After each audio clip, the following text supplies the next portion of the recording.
And if DK Metcalf were on a contract right now that was paying him, I don't know, $20 million a year, I think everything about bracketing and quarterback play and double teams, I would agree with.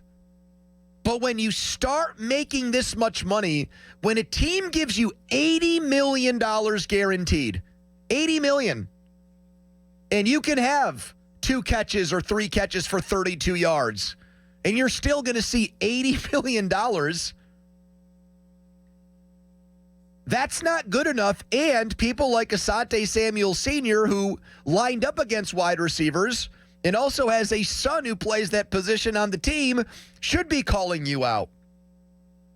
I think that DK Metcalf has largely been someone that has avoided criticism and has skated on things because that we've had bigger fish to fry, per se. Mike Tomlin, and we'll go after the quarterbacks and go after everyone who makes up a $170 million defense. I think he's kind of gotten off scot-free here. We've now gone, what is it? Is it 5 games or 6 games? 5 in a row where he hasn't gotten 50 yards? I don't know, man. We're not talking about Kelvin Johnson double teams where there are 2 corners who are literally lined up across from the guy at the wide receiver position. He does have time to make plays against a quarterback, and even Tony Romo came out during that game Sunday and criticized Metcalf for his release off the line of scrimmage. And what do you know? Aaron Rodgers at his media session yesterday made a point of wide receivers getting open off the line of scrimmage. I'm getting a sense that there might be a little bit of buyer's remorse with DK Metcalf. Is he a good receiver? Certainly. Can he take the ball to the house like we saw in Minnesota? Absolutely. He is a physical specimen. He is a great weapon.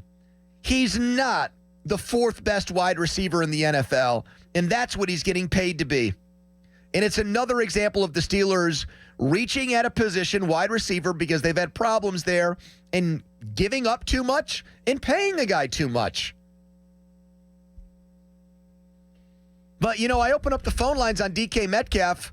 I'm sure people won't want to agree or disagree with me. There'll be ambivalence. Mike Tomlin, I say his word, 15 people at one time try to tooth and claw and fight their way to the one empty phone line we have.